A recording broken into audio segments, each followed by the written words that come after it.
Listen closely because I am going to tell you the true story of what really happened in the city of Paris. It is a story that many people are whispering about, but not everyone knows the full truth. Everyone thought that this trip was going to be a huge, shining moment for Meghan Markle. People believed this was her big chance to show the world that she was back and more important than ever. It was supposed to be her giant fashion comeback, a moment where she would say, "I am here, and you cannot ignore me." She showed up at the front row of the Balenciaga fashion show, and the cameras were flashing bright lights everywhere. On the outside, it looked like it was going to be an iconic moment that people would remember forever. But inside that building, the feeling was completely different. It was not loud and happy. It was dead silent. The vibe in the room was heavy and uncomfortable. There was a stylist there, someone whose job is to make people look good, and they whispered a secret to a friend. They said that you could actually feel the air freeze the second she walked into the room. It was like winter had suddenly arrived inside the building. There were no big, warm smiles waiting for her. There were no friendly hugs from other famous people. Nobody was running up to her screaming, "Oh my gosh, you look so amazing." It was just quiet. People's eyes were following her as she moved, but they were judging her. They were looking at her with cold stares. You would think that a duchess showing up at Paris Fashion Week would cause a huge scene of chaos and excitement. You would expect the paparazzi to be screaming her name, trying to get her attention. You would think the magazine editors would be fighting each other just to get a selfie picture with her. But that is not what happened. The answer is a big nope. She walked down that carpet with her chin held up high, acting like she owned the entire city of Paris. She tried to look confident, like a queen, but not a single important person stepped forward to say hello. People kept their distance from her, literally. They stood far away. Nobody wanted to be the person caught chatting too close to her. The photographers took their pictures because that is their job, but you could tell that even they were bored. It was awkward. It was painfully, uncomfortably awkward. And behind all of that awkward silence, there were whispers. The whispers were fast, quiet, and very mean. They were vicious. The reason people were whispering was that the insiders, the people who really know what is going on, knew something that the rest of the world did not know yet. Now, this is the part of the story where things get very messy and unpleasant. The crew members working backstage started telling stories to each other. And guys, the gossip was very hot. They said that being near her was not easy at all. It wasn't because she was acting rude or mean. It was because she smelled. Yes, you heard me correctly. Multiple people promised that this was true. They all said the same thing. They complained about her breath and her body odor. They said it was really bad. One person described the smell as a strange mix of cheap perfume and stress sweat. Another person said you could see the team of helpers panicking. The people in charge of making her look glamorous were spraying everything they could find to hide the smell. Apparently, she kept pulling her scarf closer and closer to her face. She was smiling like nothing was wrong, but the makeup artist looked totally exhausted and tired. Someone even made a mean joke about it. They said, "You can fix bad foundation on your face, but you cannot fix that smell." It sounds very cruel to say that, but that is how gossip spreads in those fancy circles. It moves fast, it is quiet, and it shows no mercy. By the end of the night, the rumor had already traveled all the way to the lobby of the building. People were not talking about the beautiful clothes from Balenciaga. They were whispering about her and the smell. That is the thing about the city of Paris. Paris can forgive you if you are arrogant and think you are better than everyone. Paris can forgive you if you have a big scandal. But Paris never, ever forgives bad hygiene. After the show in Paris ended, the talk inside the fashion houses got even louder. The designers started whispering that Meghan's look had been a last-minute favor. It was not a grand, special invitation like she wanted people to think. Balenciaga, the famous brand she chose for her big return, had not rolled out the red carpet for her. In fact, the truth was much more embarrassing. They had only given her one pair of shoes to wear, and they were simple black heels. The rest of her outfit was borrowed.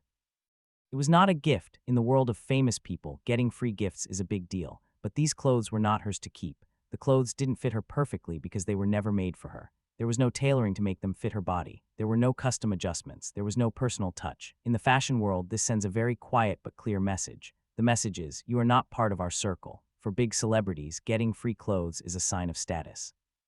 It shows that the fashion house believes you are important and that you will bring value to their name. But for Meghan, there were strict rules. She had to return everything she wore. She even had to keep the tags attached to the clothes.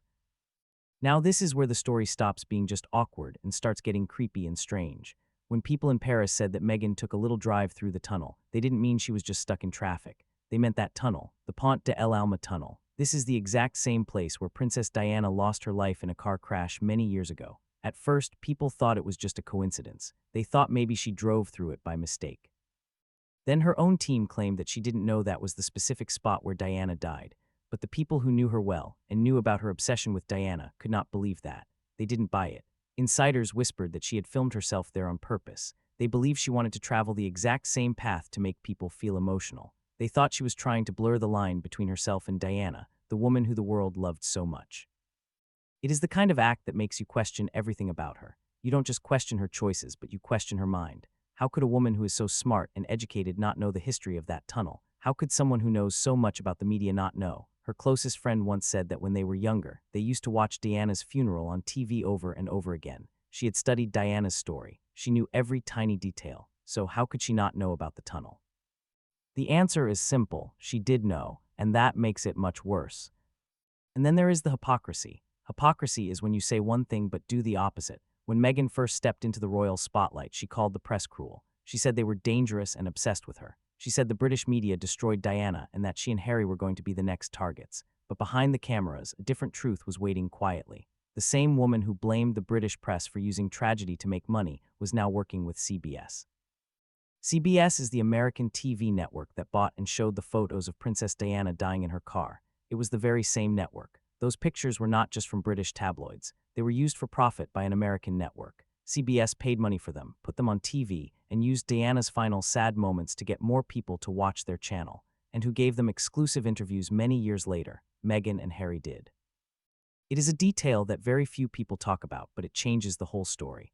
While the world was crying for Diana, CBS turned her death into a headline to make money. While Harry was crying for his mother, that same network sold the image of her pain. And years later, he returned holding hands with the woman who is now using Diana's memory to build her own brand. It is more than just ironic. It is two-faced, and the people in Paris saw all of it. From the moment she left the royal family, Meghan tried to rebrand herself. She wanted to become something new. She wanted to be seen as a global helper, a business boss, and a symbol of freedom. But the people who worked with her said it was all just on the surface. It wasn't deep. Her speeches were written by other people. Her business ideas were vague and just copies of old ideas. Her staff called her demanding, but said she had no clear direction. And while she told the world she wanted privacy, she couldn't stop calling the cameras to come take her picture. Every move she made seemed designed to copy someone else. She tried to copy Diana's kindness. She tried to copy the Queen's calmness. She tried to copy Hollywood's glamour. But in chasing everyone else's reflection, she lost her own. The same woman who said she didn't know where Diana died is the one who watched that funeral again and again. The same woman who said she never looked up Harry on Google had planned her meeting with him perfectly. The cracks in her story were showing, and this time, no public relations team could fix them. The show in Paris was supposed to be her rebirth. It was supposed to be a fresh start. Instead, it became a mirror showing her the truth. People saw right through the performance. They saw the forced smiles that weren't real. They saw the desperate attempts to be a symbol. They saw the empty glamour. The same woman who once captured the attention of the whole world.